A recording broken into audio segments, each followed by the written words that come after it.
other shows we have for you to enjoy at myclassicradio.net. The Avengers was most certainly not a household name in South Africa prior to the radio series. With no national television service until 1976, the mechanism simply was not present in the country to show television programs to mass audiences. While many other countries reveled in the filmed adventures of John Steed and company, South Africa was not equipped to join in the fun. The series took Britain by storm and made a major impression in the American markets, being that greatest of rarities, a British series given a network transmission slot.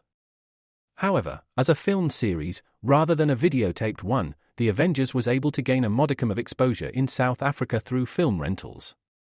Come and listen at myclassicradio.net.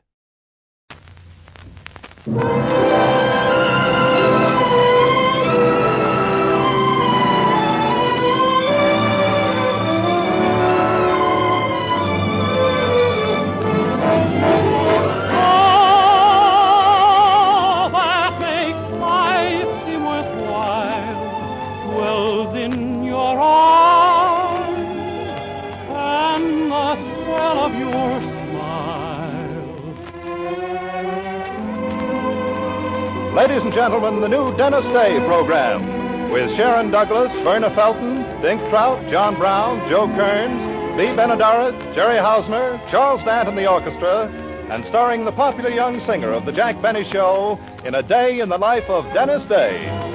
And now here's Dennis singing Take Care. Take care when you say take care. Your lips may impart sweeter things than your heart means to say. Take care when you say take care. Don't whisper tonight words that fade in the light of the day. Who knows if the spell we're under will still be as strong when the moon is no longer there. A heart that's swayed in a moment such as this may be betrayed by the madness of a kiss. When you say take care, oh, take care.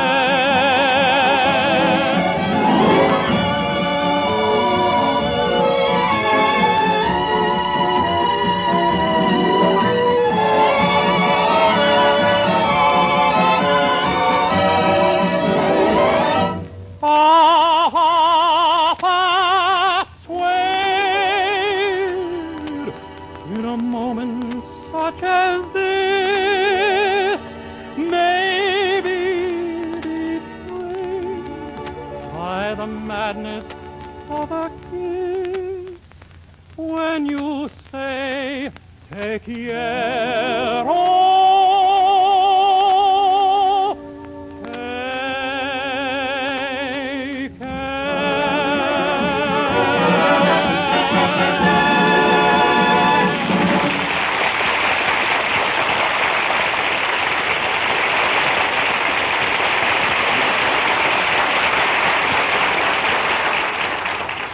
Yes, that was the beautiful voice of Dennis Day.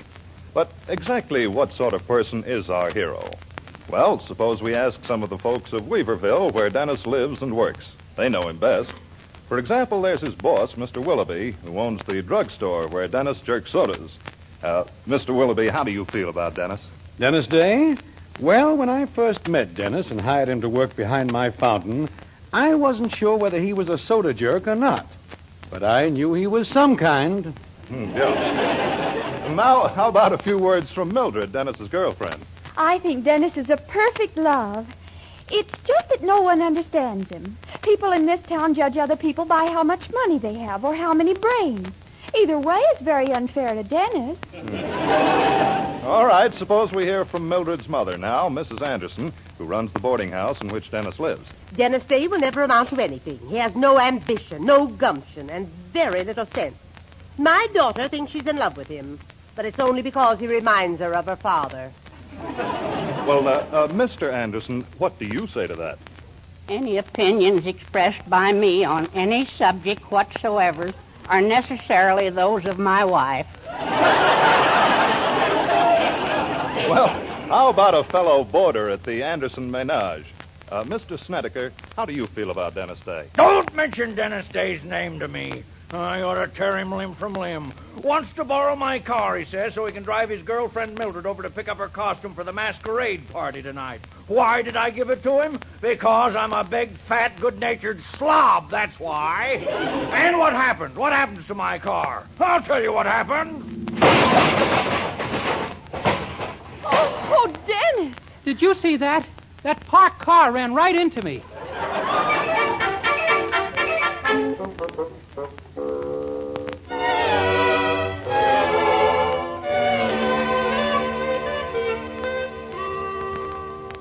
Golly, it's going to cost me $25 for Mr. Snedeker's fender, Mildred. Where am I going to get $25? Well, haven't you saved any money out of your salary at the drugstore? I've only had the job 2 days. Anyhow, with taxes what they are, I couldn't possibly save more than $6 a week. Well, how much is your salary? $6 a week. Well, we've just got to think of something. If Mr. Snedeker tells Mama, she's liable to throw you out of her boarding house. And I don't know where you'd get another room with this housing shortage. Gee, I'd hate to lose that comfortable room I share with Mr. Appling, Mr. Moore, Mr. Ryan, Mr. Taylor, Mr. Greenberg, Mr. Erickson, Mr. Kerrigan, Mr. Calfleisch, and the Cooper brothers. Especially this week when it's my turn to sleep in the bed.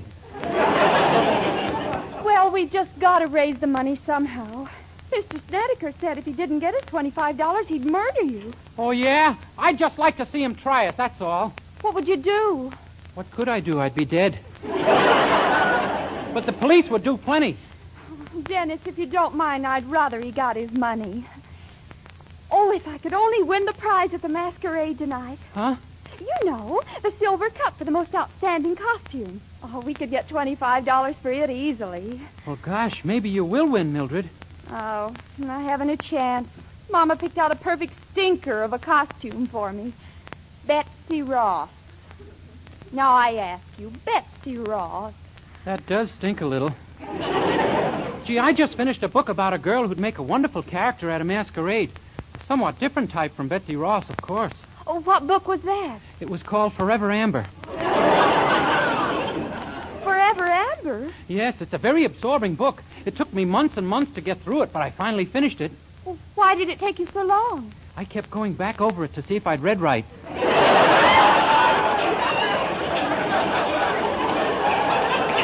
Very educational reading. You know, Mildred, it's very educational reading for a young fellow like myself, though. Believe me, I learned plenty about the London fire. Golly, you know, I'll bet Amber would win that cup in a walk. Dennis, I'll do it. You mean you'll go to the masquerade as Amber? Exactly. Gee, you're liable to catch an awful cold. Don't be silly. Now, what can I do with that costume? Cut out the sleeves, lower the neckline, make it slinky and tight-fitting. I don't think Betsy Ross would like this. Oh, gee, Dennis, I'm sure it can be done. Look, I'll go right to work on the costume. Oh, but there's some other things I'll need, and you'll have to get them for me. Okay. Now, let's see. I'll need a tiara for my hair, earrings, a pair of black lace step-ins, some exotic perfume. Ooh, what you said. Exotic perfume? No, the one before that. Now, look, you can get everything in the same place. There's a little shop on Elm Street called Yvette of Paris. Ask for Mademoiselle Yvette herself and tell her what you want. You think she'll believe me? Well, tell her that for me. She knows my size and everything. Remember, Mademoiselle Yvette. Now, hurry.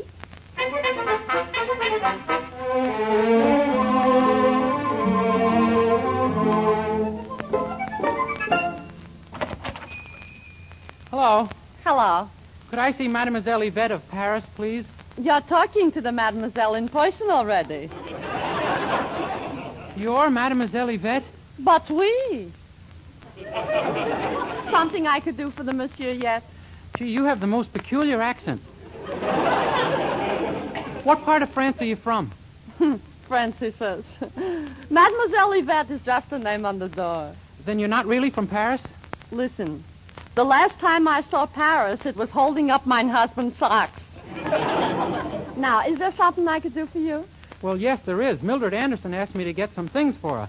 A tiara for her hair, a pair of earrings, some exotic perfume. Yes? And a pair of black lace. Black lace? What's the matter, you bashful? Yeah. You mean a pair of these? Oh, put him down! Put him down!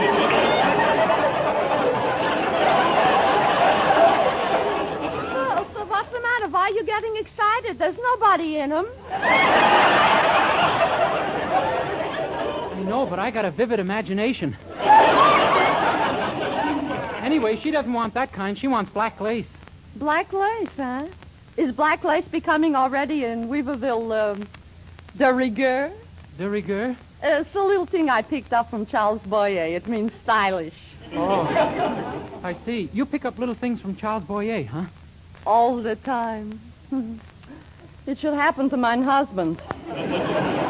Okay, anything else? No, that's all. All right, I'll wrap everything up together. I'll be back in 1 minute.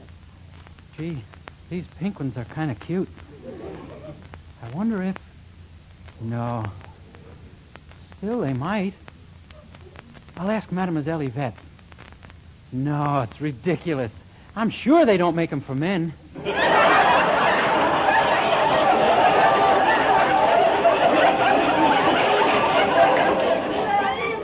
That'll be $11.50. $11 and... Oh, my goodness. I'm afraid you'll have to charge it. Charge it? Who to? Why, to Mrs. Anderson, Mildred's mother. She's a customer of yours, isn't she? Yeah. I guess it'll be all right. Here. Oh, thank you. Goodbye. Goodbye. I wonder.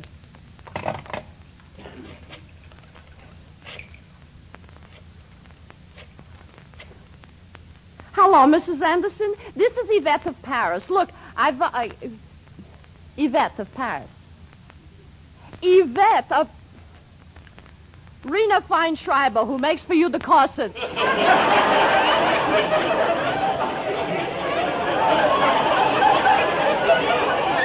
Look, a young man was just here who bought for your daughter some very fancy schmancy underwear. And I was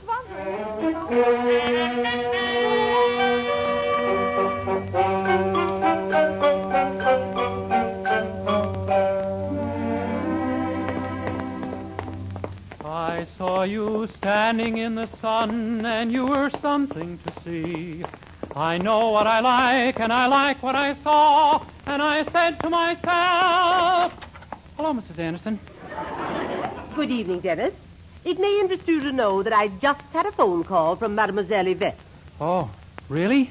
I have also had a little talk with my daughter Mildred. Oh, really? I found out she intended going to tonight's masquerade dressed as a certain brazen hussy. Oh, really? She is not going to the masquerade at all. I've locked her in her room. Oh. Dennis, if you say, "Oh, really," again, I shall scream. Oh, did you? Yes, I did.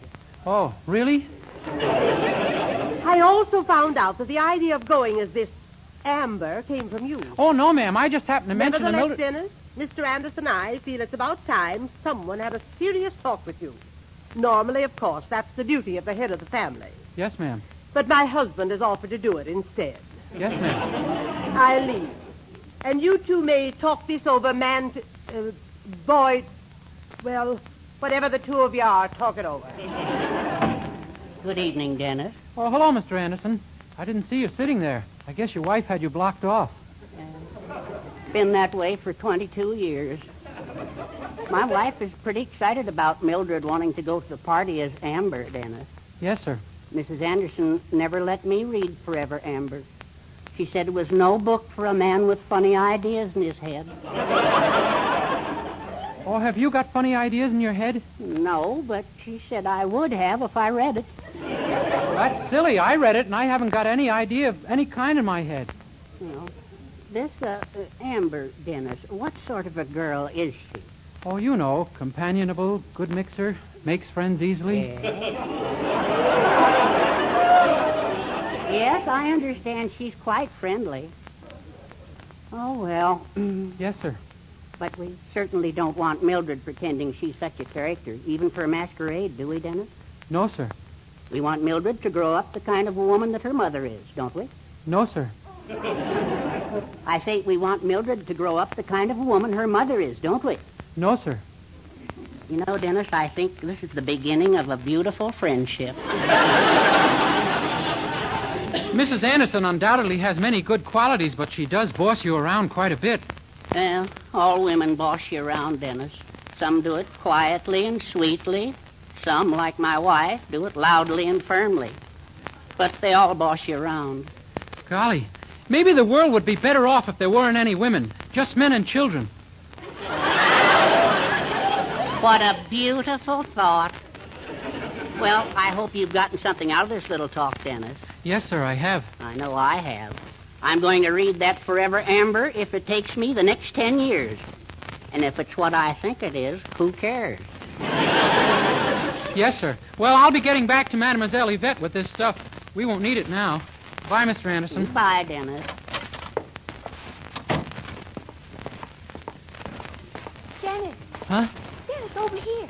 Mildred. Quick, climb through the window and don't let Mama see you. What? Hurry and hand me that box. Here. Easy. You heard what Mama said about the party, huh? Yeah, she won't let you go. I know. She took one look at what I did to this Betsy Ross costume and nearly fainted. Gosh, you did make it kind of daring. Well, I guess we'll never get that $25 now. And why not? This cup is for the most outstanding costume, isn't it? Isn't this costume outstanding? Yes, but there's no one to wear it. Oh, yes, there is. Well, what do you intend to... Oh, no. No, Mildred, don't look at me like that. Oh, Dennis, don't be that way. You'll make a beautiful Amber. But how can I be a girl? Girls are built differently than I am. I'm taller. Oh, notice that. I guarantee that in this dress and wig, no one will be able to tell you from Amber. I bet I could never fool Charles I. No, Mildred, I won't do it. Dennis, think of Mr. Snedeker's fender. Think of the $25. Think of the housing shortage. All I can think of is black lace. Black lace. They're step-ins. It isn't how I get in, it's how I feel after I'm there. All right, Dennis. I guess I shouldn't have asked you. Forget it. Mildred, I thought I meant something to you. I thought you'd do it for my sake. I was wrong. Oh, Mildred, stop. I can't stand seeing anyone cry. You don't care if Mama throws you out of the house and we never see each other again. You don't care. Mildred, I can't stand here and see a woman cry like that. There's only one thing I can do. Yes? I'm going to get out of here. Dennis, you come back here. We're going to win that cup and pay off Mr. Snedeker. Now go in the bathroom and get those clothes off. But, Mildred... Here, take all this and put it on. And when you come out, I'll fix your makeup. You mean I have to put all this on? Yes. Mildred, I read another book once about a wonderful character named Abraham Lincoln. All I need is a beard and a short pair of stilts, and I'm sure that... Get into that bathroom. Yes, ma'am. Gee, my mother always wanted a girl, but this is ridiculous.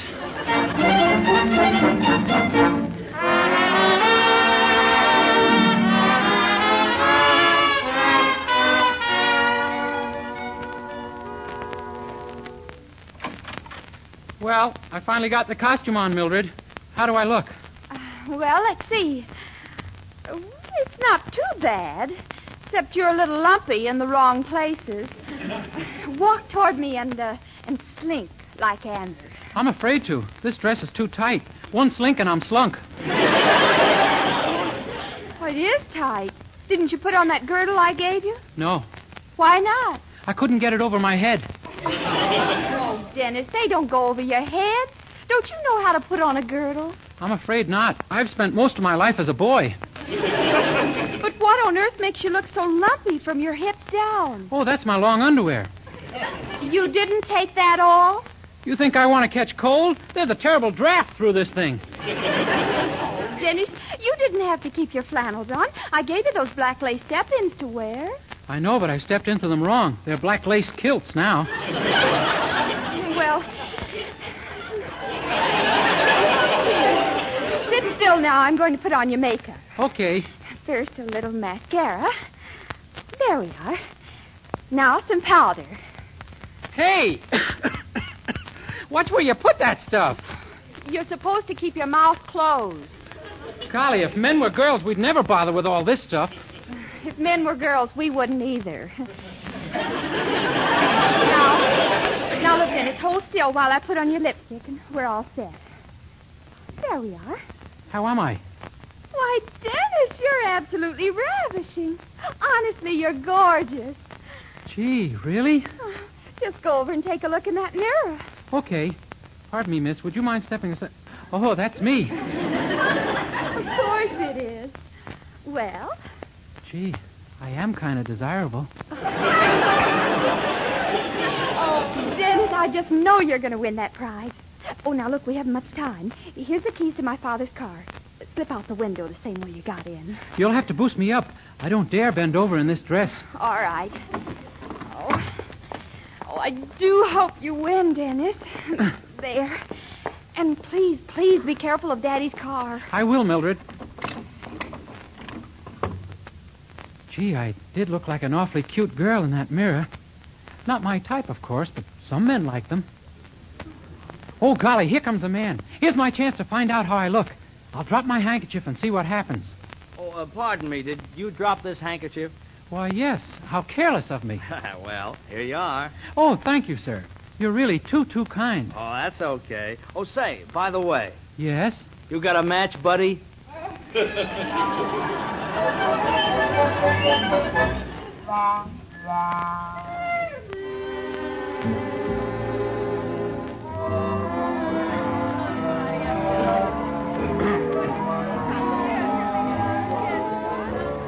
Hello, Mr. Willoughby. Hello, Dennis. I beg your pardon, miss.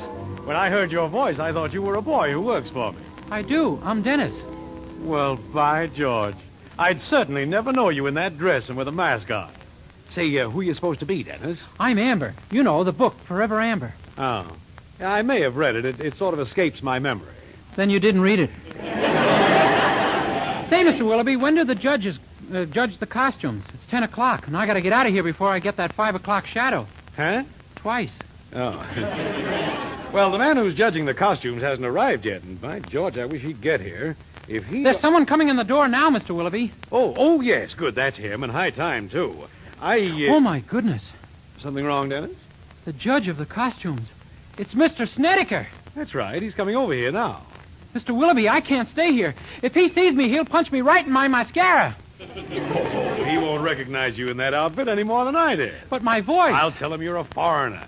Speak to him in Spanish. I don't know a word in Spanish. Neither does he. You're perfectly safe.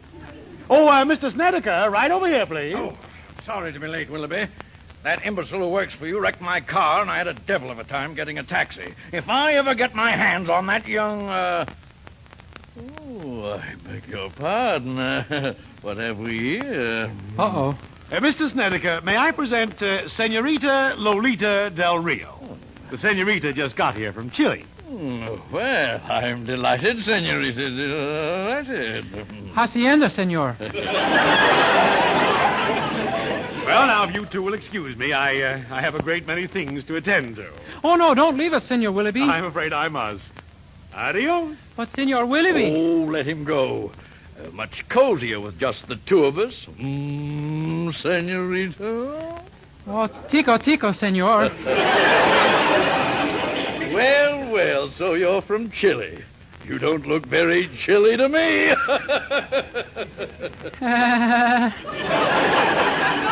I'll bet you're a dream, all right, underneath that mask. How about a peek, huh? Oh, no, senor. Oh, come on, a teensy-weensy little peek. No, senor. Not until the prize for the winning costume has been giving out. Oh, I see what you mean, my little enchilada. I thought you would, my great big cucamonga. Speaking as the official judge, I think your costume has an excellent chance. Oh, thank you, senor. Yes, an excellent chance. Are you married, senorita? No. Neither am I, you know what I mean? See, but I doubt if anything will come of it. I don't know.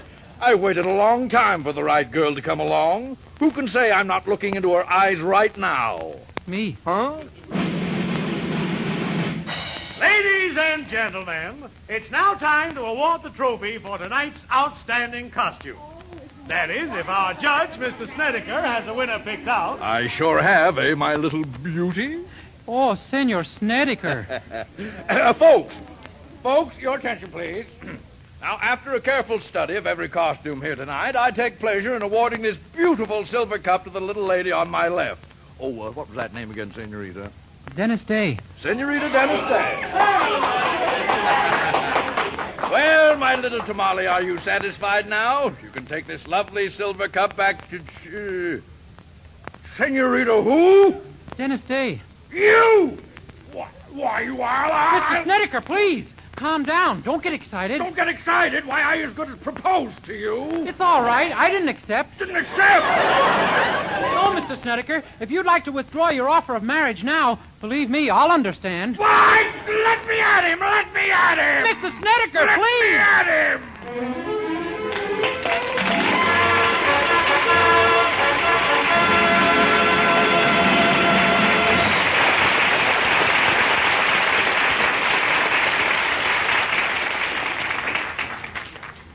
Dennis Day returns to sing the beautiful ballad, All Through the Day.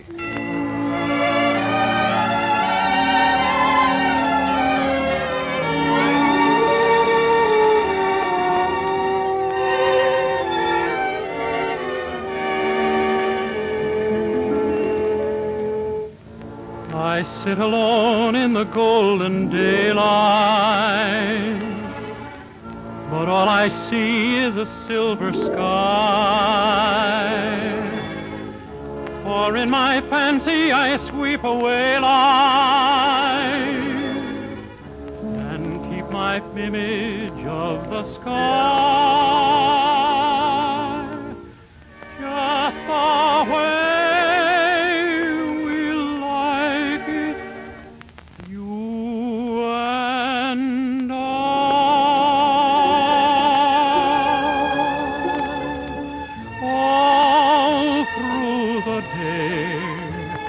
I dream about the night. I dream about the night here with you.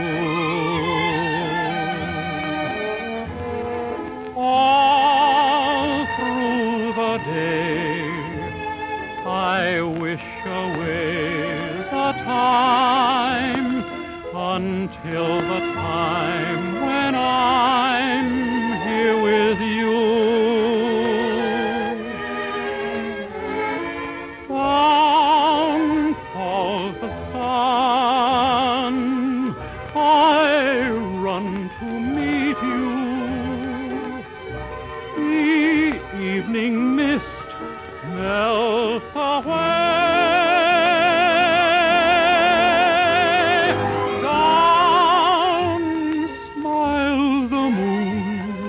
And soon your lips recall the kiss I dreamed of all through the day. Down falls the sun, I run to meet you. The evening mist melts away.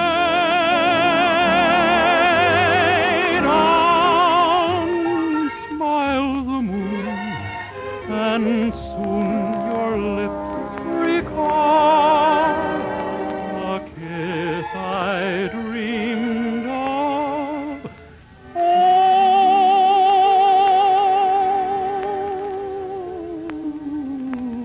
through the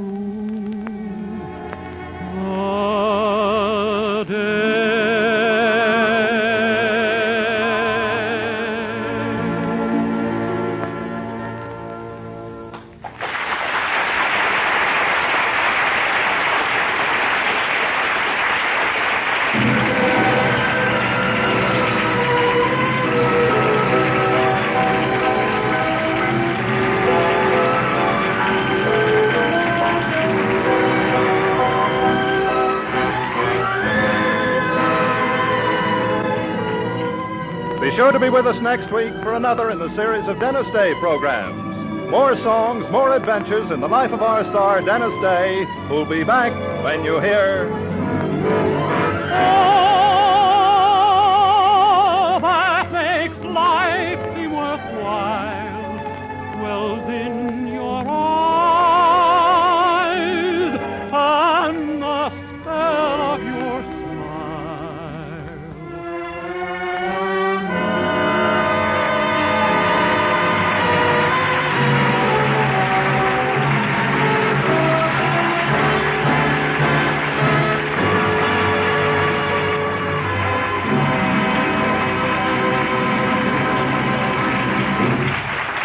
Chip Corning speaking. This is the Columbia Broadcasting System.